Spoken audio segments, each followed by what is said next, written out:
વિદ્યાર્થી મિત્રો, આજે આપણે ધોરણ 11 ભૌતિક વિજ્ઞાનમાં જે પ્રકરણ 3 ચાલી રહ્યું છે સુરેખ પથ પર ગતિ, એમાં ટોપિકની શરૂઆત કરીએ કે જે ઉદાહરણ નંબર 3.3 છે, જે આપણે લાસ્ટ લેક્ચરમાં જોઈ ગયા હતા. એ ટોપિક શું હતું કે શુદ્ધ ગતિશાસ્ત્રમાં ગતિના સમીકરણો એ આપણે મેળવ્યા. કયા કયા? તો પહેલું હતું v બરાબર v0 પ્લસ at, બીજું હતું x બરાબર v0t plus half at square, okay, અને ત્રીજું હતું v square minus v0 square બરાબર 2ax. જુદા જુદા ગતિ માટેના જે પ્રાચલો છે, જેમ કે વેગ, પ્રવેગ, સમય, સ્થાનાંતર, એ બધાને જોડતા આ સમીકરણોને આપણે હવે ઉદાહરણ 3.3 માં કેવી રીતે મેળવવાના છે? તો લખ્યું છે કે કલનશાસ્ત્રની રીતનો ઉપયોગ કરીને ગતિના સમીકરણ મેળવો. સમીકરણ તો એ જ મેળવવાનું છે, પણ કલનશાસ્ત્ર, હવે કલનશાસ્ત્ર તમને નવું લાગશે. એમાં હું કહું કે ભાઈ કલનશાસ્ત્ર જે છે એ આપણે જે સંકલન કર્યું, વિકલન કર્યું, એને આપણે કલનશાસ્ત્ર કહેવાય. તો એ સંકલન વિકલનને ભેગા કરીને જે રીત બને છે એ કલનશાસ્ત્રની રીત જે છે એનો ઉપયોગ કરીને આ સમીકરણ મેળવીએ. તો સૌથી પહેલા અચળ પ્રવેગી ગતિ માટેના સમીકરણો છે. તો પ્રવેગ અહીં અચળ છે, તો પહેલા આપણે શરૂઆત કરીએ આન્સરમાં લખવાનું કેવી રીતે. તો અચળ પ્રવેગી ગતિ માટે, અચળ પ્રવેગી ગતિ માટે આપણે પ્રવેગ લખીએ તો પ્રવેગ a બરાબર આપણે જોયું હતું ને કે વેગ v નું સમયની સાપેક્ષે વિકલન dv/dt. વેગ v નું સમયની સાપેક્ષે વિકલન એટલે d/dt of v બરાબર a. યાદ છે ને આ પોઈન્ટ? આ લખ્યું. તો હવે જ્યાં a બરાબર અચળ છે, તો જ્યાં આપણે લખીએ તો a બરાબર અચળ છે, અચળ પ્રવેગ હોવાથી a બરાબર અચળ. હવે આ dt ને સામે લઈ જાઓ તો dv ને કરતા બનાવો, dv ને આપણે અહીંયા કરતા બનાવો, dt સામે જશે, dt a સાથે ગુણાશે, તો dv બરાબર a dt, v બરાબર a dt. હવે અહીંયાથી શું કરવાનું? તો યાદ રાખજો કે અહીંયા આપણે સંકલન લેવાનું છે. બંને બાજુ શું કરવાનું છે? સંકલન. આપણે લિમિટ સાથેનું સંકલન છે. તો હવે કહીએ કે સંકલન લેતા બંને બાજુ લિમિટ વાળું સંકલન લેતા, તો બંને બાજુ સંકલન લેતા, તો અહીંયા જે સંકલન થશે એમાં વેગ છે ત્યાં વેગની લિમિટ આવશે, અને જમણી બાજુ સમય છે ત્યાં સમયની લિમિટ આવશે. તો આપણે સૌથી પહેલા સંકલન લખીએ. વેગ માટે v1 થી v2 સુધી અને પાછળ dv, એટલે વેગની સાપેક્ષ સંકલન બરાબરની જગ્યાએ બરાબર. એ અચળ છે પહેલાથી બહાર રાખો, એ શું છે? અચળ છે, એને પહેલાથી સંકલનમાંથી બહાર રાખો. ઇન્ટિગ્રેશન t1 થી t2 સુધી dt, ઓકે. લિમિટ સાથેનું સંકલન આપણે લખી કે v1 થી v2 સુધી વેગનું વિકલન dv, અને બરાબર એ અચળ છે બહાર જે સંકલનની, ઇન્ટિગ્રેશન t1 થી t2 સુધી dt. તો સમયની સાપેક્ષ સંકલન, વેગની સાપેક્ષ સંકલન આપણે લીધું. હવે જે v1 છે, v2 છે, d1 છે, d2 છે, એમાં હું કહું કે હવે જે અહીંયા લખેલું છે કે વેગ v1 પ્રારંભિક વેગ છે, એટલે આપણે એને v0 લઈએ, લખી દઈએ પ્રારંભિક વેગ, અને v2 જે છે એને આપણે v લઈએ તો એ થશે અંતિમ વેગ, અને t1 જે છે એ 0 લઈએ એટલે પ્રારંભિક સમય 0 સેકન્ડ, તો એ 0 માટે આપણે લઈએ પ્રારંભિક સમય, અને t2 બરાબર શું લઈએ? તો કોઈ t લઈએ અને t બરાબર લઈએ અંતિમ સમય, ઓકે. આવી રીતે આપણે આગળ વધીએ. હવે જે લખીએ એમાં આપણે આ સંકલન કર્યું, ઇન્ટિગ્રેશન v1 થી v2 માં v1 ની જગ્યાએ શું લખીએ? v0. તો ઇન્ટિગ્રેશન v0 dv2 એટલે v લખી દઈએ, અને કોનું સંકલન છે? વેગનું, તો dv બરાબર પ્રવેગ એ અચળ છે બહાર જ રાખો, ઇન્ટિગ્રેશન t1 માં શું આવશે? 0 અને t2 માં t, અને પાછળ dt, 0 to dt. નેક્સ્ટ, હવે આપણે એક સૂત્ર જાણીએ છીએ કે જ્યારે ઇન્ટિગ્રેશન dx હતું તો આપણે એને સંકલન કરીને x લખ્યું હતું. યાદ છે ને? ઇન્ટિગ્રેશન dx બરાબર x. તો આપણે એના માટે સંકલન કરી દો તો dv ની જગ્યાએ શું લખાશે v, એટલે સંકલન કરી દીધું તો વેગ dv નું શું થઈ ગયું v. ઓકે, અને લિમિટ મૂકી દો v0 થી v. લિમિટ આપણે કાઉન્સની બહાર જમણી બાજુ લખતા હતા એના બરાબરની જગ્યાએ બરાબર પ્રવેગ એ બહાર. હવે અહીંયા પર dt ઇન્ટિગ્રેશન dt નું સંકલન શું થશે t, ક્યાંથી ક્યાં સુધી 0 to t સુધી. આપણે જ્યારે સંકલન ભણ્યા પ્રકરણ નંબર 3 માં એમાં જે આવ્યું એ બધા સ્ટેપ બાય સ્ટેપ ટોપિક નો જ આપણે ઉપયોગ કરીએ છીએ.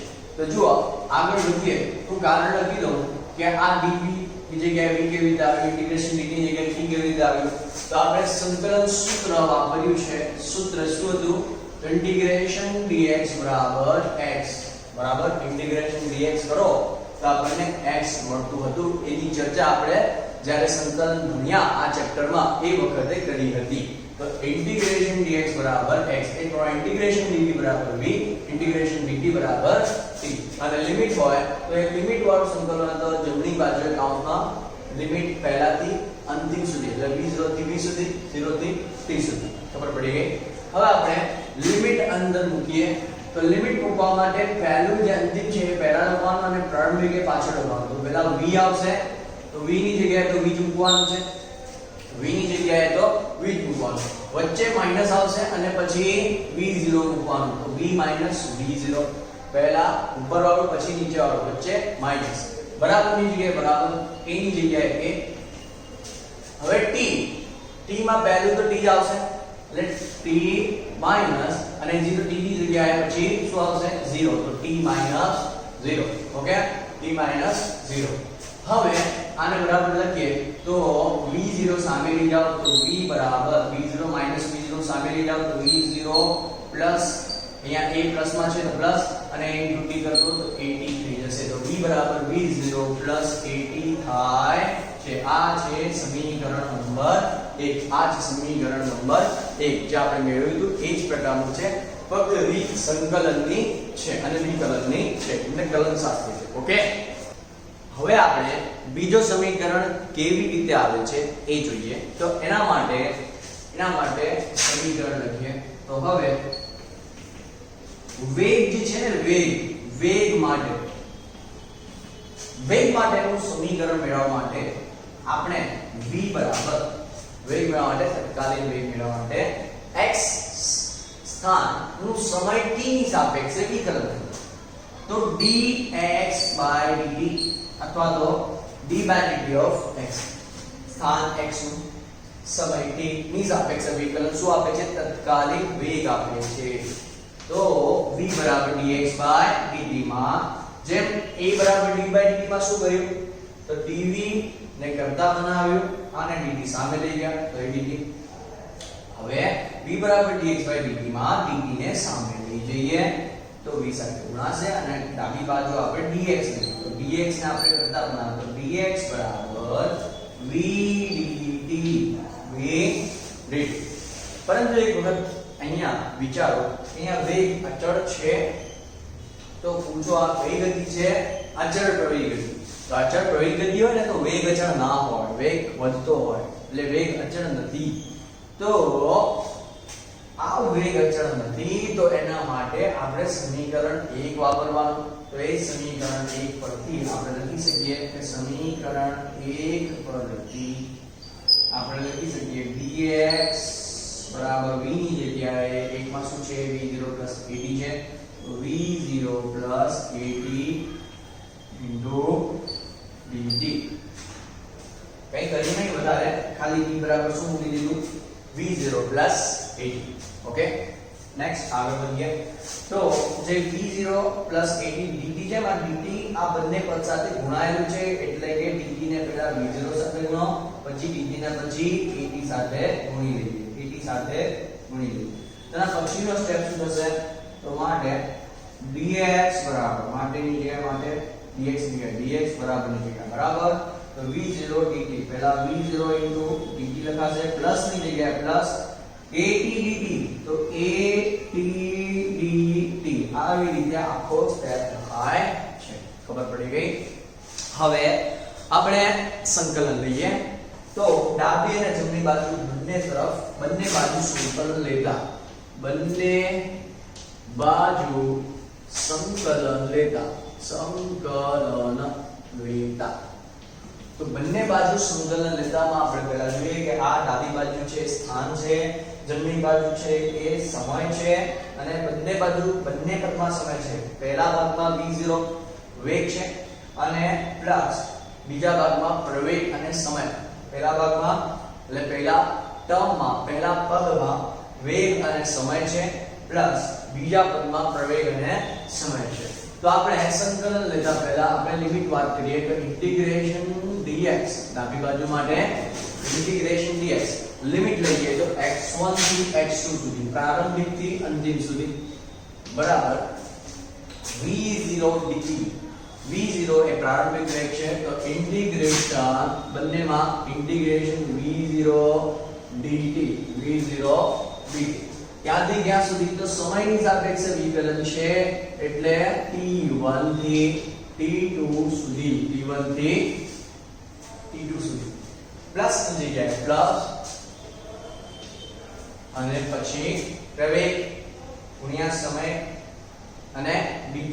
તો સંકલન ફક્ત સમય માટે છે, પ્રવેગ અચળ છે અને પહેલાથી સંકલનમાંથી બહાર કાઢો તો પ્રવેગ અચળ બહાર, પ્રવેગ અચળ જે છે બહાર.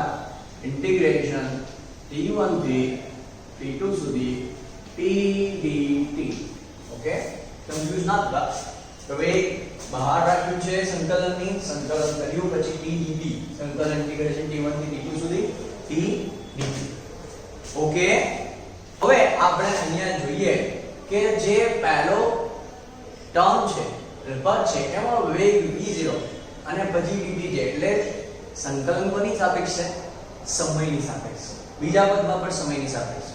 બીજા પદમાં પ્રવેગ અચળ હતો. હવે અહીંયા પહેલા પદમાં v0 છે ને એ વેગ, એ પ્રારંભિક વેગ એ પણ સમયની સાપેક્ષે અહીંયા અચળ લેવામાં આવે છે. તો અચળ છે એટલે એને પણ બહાર કાઢી લઈએ તો બરાબર ની નીચે બરાબર v0 ઇન્ટિગ્રેશન t1 થી t2 dt plus a integration t1 થી t2 t ની 1 ઘાત dt. 1 ઘાત એટલા માટે લખી t ની કારણ કે એના પછી જ્યારે આપણે સંકલન કરીશું તો આ ઘાત કામ અને ડાબી બાજુ શું હતું તો ઇન્ટિગ્રેશન x1 થી x2 સુધી dx. ઓકે, હવે આપણે સંકલન કરીએ તો ઇન્ટિગ્રેશન dx શું થઈ જશે તો આપણી પાસે આનું સૂત્ર ઇન્ટિગ્રેશન dx એટલે x.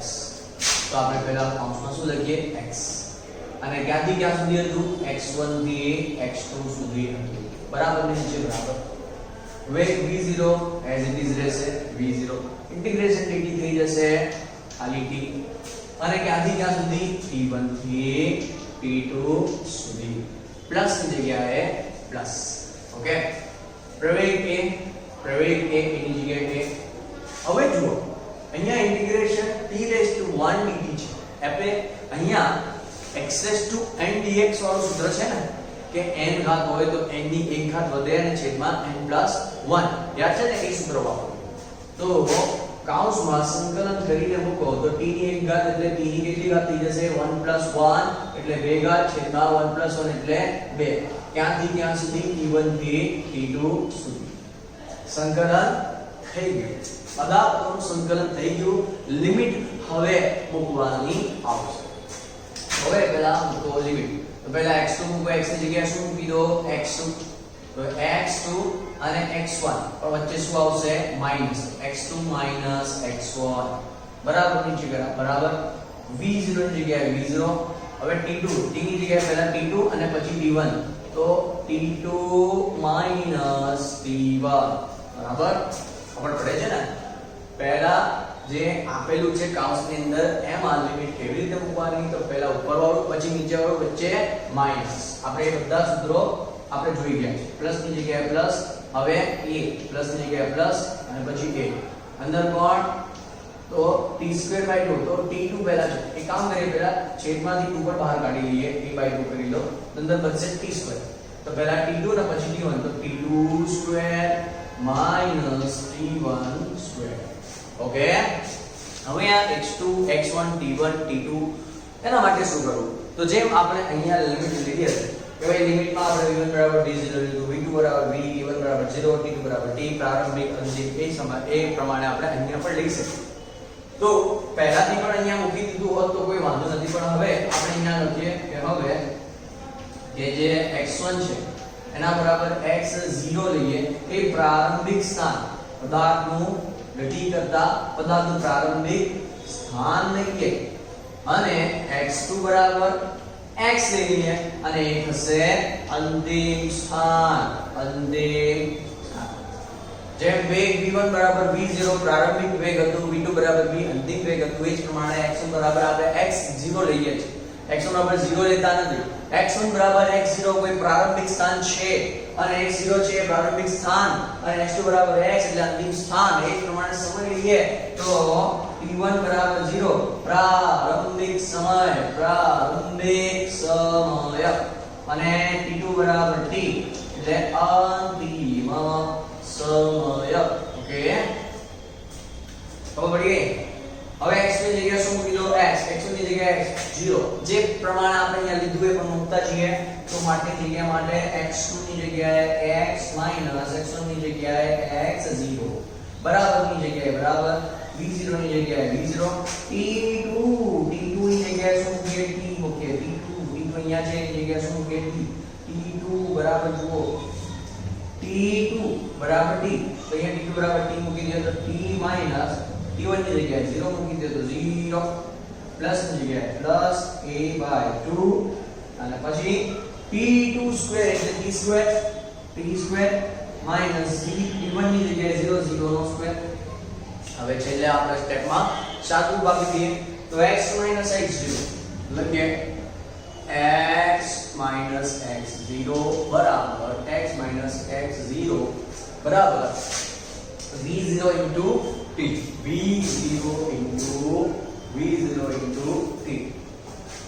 પ્લસ ની જગ્યાએ પ્લસ ની જગ્યાએ plus 1/2 a into t square. આ 2 છેદમાં છે તો 1/2 into a into આ વાળું t એનો સ્ક્વેર t સ્ક્વેર. પાછળ તો 0 છે ના ચાલે, તો આ x x0 બરાબર v0 t plus half t square.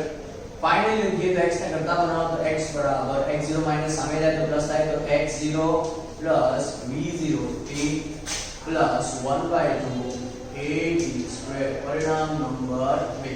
Okay, અહીંયા x0 શૂન્ય નથી એટલે અહીંયા x0 આવે છે. પહેલા આપણે ભણ્યું તો એ વખતે x બરાબર v0 t plus half a t square મળ્યું હતું, એ વખતે x0 શૂન્ય લીધું હતું. હવે x0 શૂન્ય નથી એટલે x બરાબર x0 plus v0 t plus half a t square. ખબર પડી ગઈ તમને?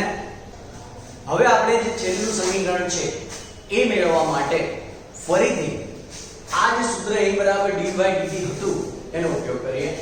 તો હવે સમીકરણ 3 મેળવવા માટે પ્રવેગનું તત્કાલીન પ્રવેગનું સૂત્ર a બરાબર dv/dt પરથી પર વેગનું સમયની સાપેક્ષે વિકલન પ્રવેગ આપે એ ફોર્મેટમાં dv/dt આપણી પાસે અવેલેબલ છે. હવે અહીંયા મારે વેગ v લાવવું છે તો v એટલે dx/dt, વેગ v એટલે dx/dt.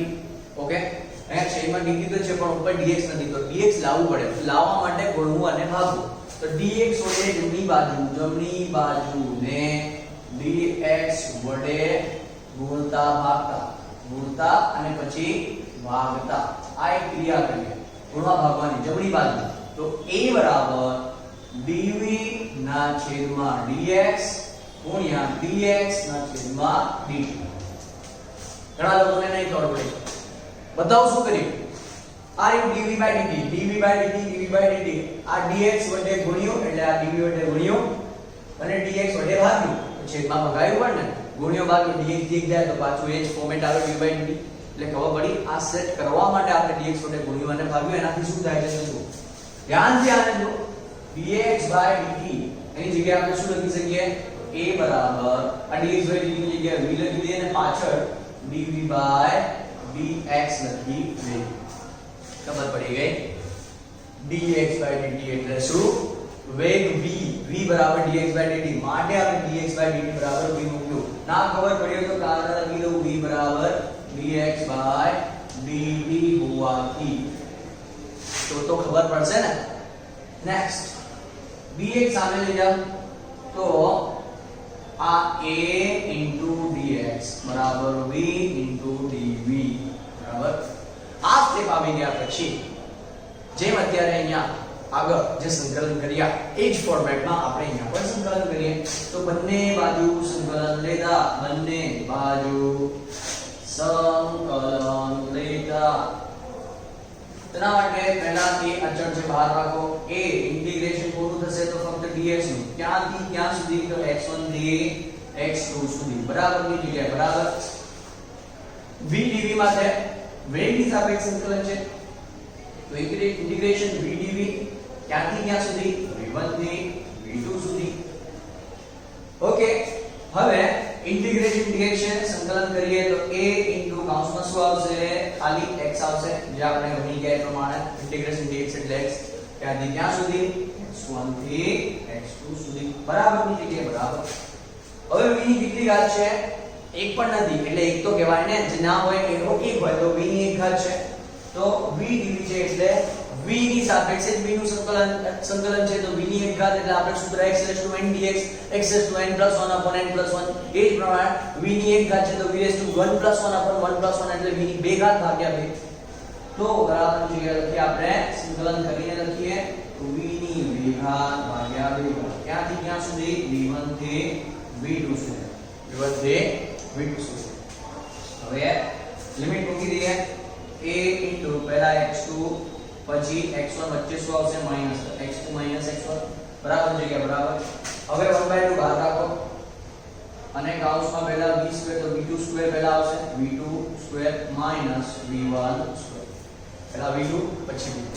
હવે સાદું આપી દઈએ અને બે સામે લઈ જઈએ અને x2 ની જગ્યાએ x અને x1 ની જગ્યાએ x0 v2 ની જગ્યાએ v અને v1 ની જગ્યાએ v0 લિમિટ મૂકતા જઈએ તો આપણે અહીં છેલ્લો પોઈન્ટ લખી દઈએ. અહીં x2 = x અંતિમ વેગ, x1 = x0 પ્રારંભિક x2 = x અંતિમ સ્થાન, x1 = x0 પ્રારંભિક સ્થાન, v2 = v અંતિમ વેગ અને v1 = v0 એ પ્રારંભિક વેગ. તો બધી લિમિટ મૂકી દઈએ, સાદુરૂપ આપીએ અને 2 સામે લખીએ. આ સ્ટેપને ડાબી બાજુ લખીએ તો v2 ની જગ્યાએ શું આવશે v² - v1 ની જગ્યાએ શું આવશે v02 બરાબર. આ 2 સામે ગયો એની સાથે મળાયો અને x ની જગ્યાએ x - x ની જગ્યાએ x0. તો આ સમીકરણ તૈયાર થાય છે. એ આપણો ત્રીજો ગતિનો સમીકરણ છે. તો આવી રીતે તમારે 3 સમીકરણો મેળવવાના આવે છે. કલન શાસ્ત્રની રીતનો ઉપયોગ કરીને સંકલન વિકલન બંને આવડે તો જ આ મેથડ ખબર પડશે. ઓકે.